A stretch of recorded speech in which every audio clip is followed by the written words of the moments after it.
கிறிஸ்துக்குள் அன்பான காலைக்கு நிகழ்ச்சி நேரிலே மீண்டும் ஒரு விசை கூட இந்த நாள்ல தேவன் நமக்கு கொடுக்கிற வாக்கு தத்துவம் எங்க இருந்து அப்படின்னு சொன்னா நீதிமொழிகள்ல இருந்து வருகிற நீதிமொழிகள் 3ஆம் அதிகாரத்துல இருந்து ஒரு 3 வசனங்கள் இருக்கிறது. அதுல அநேக வாக்கு தத்தங்கள் நமக்கு கொடுக்கப்பட்டிருக்கிறது. உன் வழிகள் எல்லாம் அவரை நினைத்துக்கொள், அப்பொழுது அவர் உன் பாதைகளை செவைப்படுத்துவார். அடுத்தது பாத்தீங்கன்னா, உன் சுய புத்தியின் மேல் சாயாமல் உன் முழு இருதயத்தோடும் கர்த்தரில் நம்பிக்கையாயிரு. உன் சுய புத்தியின் மேல் சாயாமல் உன் முழு இருதயத்தோடும் கர்த்தரில் நம்பிக்கையாயிரு. இந்த வசனம் என்ன செய்யுதுன்னா, அன்னொரு மேல நம்ம நம்பிக்கையா இருக்கணும். ஆனா அது எப்படி இருக்கணும்னு சொன்னா, நமக்கு தேவையான நேரத்துல மாத்திரம் இல்ல, முழு இருதயத்தோடும், இல்ல நடக்குமோ நடக்காதோன்ற அந்த ஒரு எண்ணத்தோட நம்ம இருக்கக்கூடாது. இங்க ஒரு வாலிப பையன் என்ன செய்யறான் அப்படின்னு சொன்னா, அவனுக்கு எதுவும் வேலையெல்லாம் செஞ்சு உடம்பு வணங்கி எல்லாம் முடிச்சு அப்புறம் சாப்பிடணும் அப்படிலாம் அவனுக்கு பிடிக்காது. சும்மா அப்படியே சுத்திட்டு வரணும், ஊரை சுத்திட்டு வரணும், வந்தா சாப்பிடணும், இல்லை ஏதாவது கிடைக்கிறத வாங்கி சாப்பிடணும், இல்லை யார்ட்டையாவது பிடுங்கி சாப்பிடணும். இந்த மாதிரியோட வாழ்க்கையை வாழ்ந்து கொண்டிருந்த ஒரு வாலிபன். அப்படி இருக்கும் பொழுது அவர் என்ன செஞ்சா, சரி இன்னைக்கு எந்திரிச்சாச்சு, என்ன பண்ணலாம், ஊருக்குள்ள போவோம். ஏன்னா இப்ப என்னது, ஆப்பிள் மரத்துல என்ன செய்யும், ஆப்பிள் காய்க்கிற கட்டை அந்த காலங்கள் தானே. சரி போய் 2 ஆப்பிள் பழத்தை சாப்பிட்டு வந்துடலாம் அப்படின்னு சொல்லி ஊருக்குள்ள போறான். அப்படி ஊருக்குள்ள போகும்போது அப்படியே அந்த தோட்டத்துக்குள்ளேயும் போறான். அப்படியே போகும்பொழுது என்ன செய்யறான் அப்படின்னு சொன்னா, அந்த தோட்டத்து வழியா போயிட்டு அங்க சாப்பிட்டுட்டு, சரி என்ன போர் அடிக்குது, என்ன பண்ணலாம், சரி அப்படியே நடந்து போகணும். அங்க ஒரு சின்ன காடு கிட்ட வந்துட்டான். அப்படியே அந்த காட்டுல வரும்பொழுது என்னன்னா, பாக்குறான், என்னடா வாழ்க்கை இது அப்படின்னு சொல்லி பார்த்துட்டு, சரி இங்க ஏதாவது ஃப்ரூட்ஸ் இருக்கும் அப்படின்னு சொல்லி, இங்க விசேஷமா வேற வேற இருக்கும் அப்படின்னு சொல்லி அப்படியே தேடுறான். அப்படின்னு பார்க்கும்பொழுது அவன் அங்க ஒரு நரிய பாக்குறான், ஓநாய் அப்படின்னு சொல்லுவாங்களா, அந்த ஓநாயை பாக்குறான். அந்த இது என்ன பண்ணுச்சு அப்படின்னு சொன்னா, 2 கால் தான் இருக்கு, அதுக்கு 4 கால். ஆனா 2 கால்ல அடிபட்டு அது பாதி பாதியா இருக்கு. அந்த 2 காலோட தான் இந்த ஓநாய் நிக்குது. அப்படி நிக்கும் பொழுது என்ன அப்படின்னு சொன்னா, அவனுக்கு ரொம்ப யோசனையா இருக்கு. என்னடா இந்த ஓநாய் இப்படி நிக்குது, இதுக்கு சாப்பாடு எப்படி பண்ணோம், இது எங்க போய் சாப்பாடு வாங்கி சாப்பிடுவோம், இல்லை இது போய் தேடுறதுக்கு கூட இதுக்கு என்ன இல்லை, கால் சரியா இல்லை. மற்ற விலங்குகள்லாம் இதை ரொம்ப என்ன செஞ்சிருவாங்க, கஷ்டப்படுத்துவாங்களே, என்ன பண்றது, இது எப்படி, சரி என்னதான் பண்ணுதுன்னு பார்ப்போம் அப்படின்னு சொல்லி அது கொஞ்ச நேரம் பார்க்குறான்.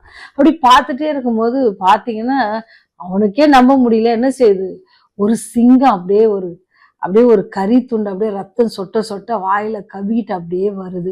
அப்படி வர்றத பார்த்த உடனே இவனுக்கு ரொம்ப இதுவாயிருச்சு, பயம் வந்துருச்சு ஒண்ணு. அடுத்தது அவன் சொல்றான், சே பாவம், ஏற்கனவே 2 கால் இல்லை, இன்னைக்கு சிங்கத்துக்கு என்ன செய்ய போகுது, வேட்டையாக போகுது, சரி என்ன பண்ணுது பார்ப்போம் அப்படின்னு சொல்லி அவனுக்கு கொஞ்சம் மரம் ஏற தெரியும்ல, அதனால அவன் செஞ்ச மரத்து மேலே ஏறி பார்த்துட்டு இருக்கிறான். அவனுக்கே நம்ப முடியல, அவன் கண்ணையும் அவனால நம்ப முடியல. சிங்கம் என்ன செஞ்சிச்சா அப்படின்னா, அது கொண்டு வந்த அந்த பீஸை யாருக்கு கொடுத்துச்சு, அந்த ஓநாய்க்கு கொடுத்துச்சான். அவனுக்கு பார்த்தோன்னே ரொம்ப ஆச்சரியமா போச்சு, இப்படி ஒரு நடக்குமா அப்படின்னு சொல்லி யோசித்து பார்த்தானான். அவன் அப்படியே யோசித்துட்டு, சரி இந்த கால் இல்லாத ஓநாய்க்கே சாப்பாடு ஆண்டவர் என்ன செஞ்சிருக்காரு, அரேஞ்ச் பண்ணியிருக்கிறாரு. கடவுள் என்ன செஞ்சிருக்காரு, அரேஞ்ச் பண்ணிருக்காரு. அது யார் மூலயமா அரேஞ்ச் பண்ணியிருக்காரு, சிங்கத்து மூலயமா அதுக்கு அரேஞ்ச் பண்ணியிருக்காரு.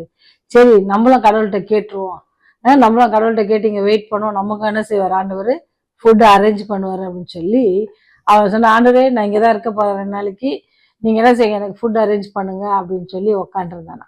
அப்படி அவன் உட்காந்துருக்கும் பொழுது என்ன ஆச்சு அப்படின்னு சொன்னா, 2 நாள் வச்சு எனக்கு சாப்பாடே கிடைக்கல. அட கடவுளே, இது என்னடா சோதனை, நமக்கு சாப்பாடே வரலையே, காலில்லாத ஓநாய்க்கு என்ன செஞ்சிச்சு, சிங்கமே எடுத்து வந்து கொடுத்துச்சு, நமக்கு கடவுள் ஒன்றும் அரேஞ்ச் பண்ணலையே அப்படின்னு சொல்லி, சரி இனிமேல் வெயிட் பண்ணிட்டு இருந்தவன நம்ம என்ன செஞ்சிடும், பசியிலே செத்து போயிடுவோம் அப்படின்னு சொல்லி அவன் நடக்க ஆரம்பித்தான். திருப்பி அவன் என்ன நாட்டுக்குள்ள நடக்க ஆரம்பிச்சான். அப்படி நடந்து வரும் பொழுது அங்க ஒரு செயின்ட் பாக்குறான். அதுல பார்க்கும் பொழுது என்ன செய்யறான்னு சொன்னா, அவரு கேட்கிறாரு, என்ன தம்பி, எங்க இருந்து வரீங்க, போங்கப்பா, நான் கடவுளை நம்பி அவர் எனக்கு சாப்பாடு தருவான்னு நினைச்சேன் நான் அப்படின்ட்டு அங்க நடந்த கதையெல்லாம் அவர்கிட்ட சொல்றான். அந்த ஞானிகிட்ட அவர் சொல்லும் பொழுது என்ன சொல்றாரு அப்படின்னு சொன்னா, நீ கடவுள் காட்டுனது என்ன செஞ்சுட்ட, தப்பா புரிஞ்சுக்கிட்டப்பா. ஆண்டவர் வந்து வந்து உன்னை ஓனாய் மாதிரி இருந்து யாராவது சாப்பாடு தருவாங்களா இருந்து சாப்பிட்றதுக்காக உன்னை வைக்கல. அவர் காட்டின சைன் அல்லது ஒன்று கண்ணுக்கு முன்பாக கொண்டு வந்து நிறுத்தின அந்த காட்சி என்னன்னா, சிங்கம் போல நீ என்ன செய்யணுமா, வந்து இது முடியாதவங்களுக்கு செய்யணும் அப்படின்னு சொல்லி அவர் உனக்கு காட்டியிருக்காரு. நீ தப்பா புரிஞ்சு 2 நாள் வேஸ்ட் பண்ணிட்டியப்பா அப்படின்னு சொன்னாராம். அப்பதான் அவனுக்கு புரிஞ்சிச்சு, நான் இவ்வளவு நாட்கள் என்ன செஞ்சேன், வீணாக கழிச்சிட்டேன்.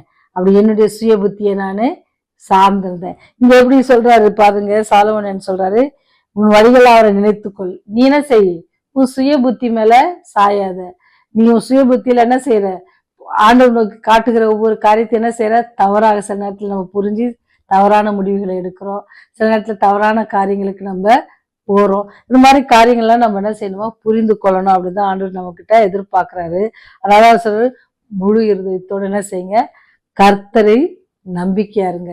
ஆண்டவர் எல்லாம் செய்வார்னால ஆண்டவர் நமக்கு கொடுத்திருக்க ஞானத்தை வைத்து நம்ம என்ன செய்யணுமா, காரியங்களை செய்யணும். அவர் என்ன செய்யணும், அவர் நம்மோடு கூட இருக்கிறார். அவர் எப்போதும் நமக்கு நன்மையான காரியங்களை அவர் செய்வார்.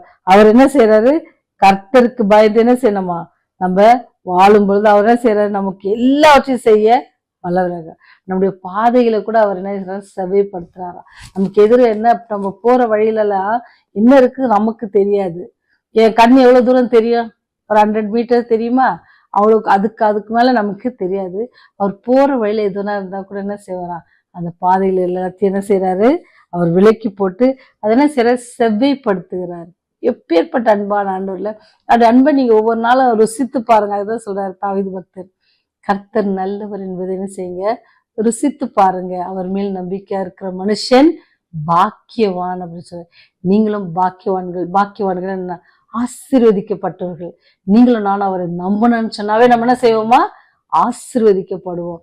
நாம வந்து எப்படி இந்த ஆண்டவர் என்ன செய்வாரு, நமக்கு காட்டுகிற ஒவ்வொரு காரியத்தையும் அந்த சிங்கம் எடுத்து வந்து கொடுத்தது போல அநேகருக்கு. நீங்க சிங்கத்துக்கு யாருக்காவது சர்வ் பண்ணணும்னு நினைக்கிறீங்களா, யூஸ்வலா சிங்கம் தான் எல்லார்ட்ட இருந்து பிடிங்கி சாப்பிடும். அதை கூட என்ன செய்வாரு, ஆண்டவர் பணிந்து தேவைப்படுகிறவர்களுக்கு ஆண்டவர் பயன்படுத்துகிறார் பாருங்க. அதே போலதான் ஆண்டவர் நமக்கு இன்னைக்கு சொல்லுகிற காரியம், நீ உன் சுய புத்தி மேல சாயாத, அவர் மேல நம்பிக்கையாரு. அவர் மேல நம்பிக்கையா இருந்தீங்கன்னு சொன்னா அவர் என்ன செய்வாரு, உங்களுடைய பாதைகளை அவர் செவ்வைப்படுத்துவார். நீங்க என்ன செய்யலாம், பயம் இல்லாம போறதுக்கு ஆண்டவர் உதவி செய்வார். இந்த நாள்ல நீங்க பயம் இல்லாம போக ஆண்டவர் உதவி செய்வாராக. ஜெபம் செய்வோம்.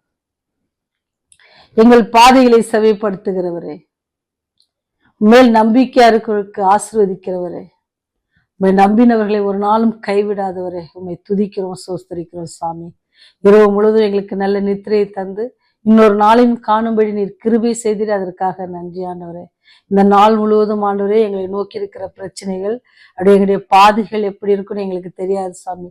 எல்லாவற்றிலும் நீர் இருந்து செவ்வைப்படுத்தி எங்களுடைய வழிகளை எல்லாம் நீர் பாதுகாத்து போக்கிலும் வரத்திலும் கைட்டு செய்கிற எல்லா காரியங்களிலும் கிருபை எங்களோடு கூட இருக்கட்டும்.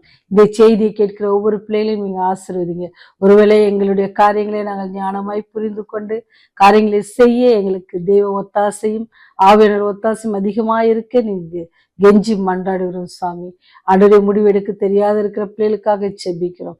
அவங்களோடு கூட இருந்து உண்மை பற்றி கொள்வதற்கான நல்ல முடிவுகளை எடுக்கவும் தங்களை உங்களுடைய அன்பிலே ஒப்பு கொடுக்கவும் அந்த பிள்ளைகளை நீங்க ஆசீர்வதிங்க சாமி. பாவிகளாக எங்கள் மேல் கிருபையா இருங்க. விராஜ்யம் வரும்போது எங்களை நினைத்தள்ள வேண்டுமா, இயேசுவின் வழியாய் ஜெபிக்கிறோம் ஜீவனுள்ள நல்ல தகப்பனே. ஆமென், ஆமென்.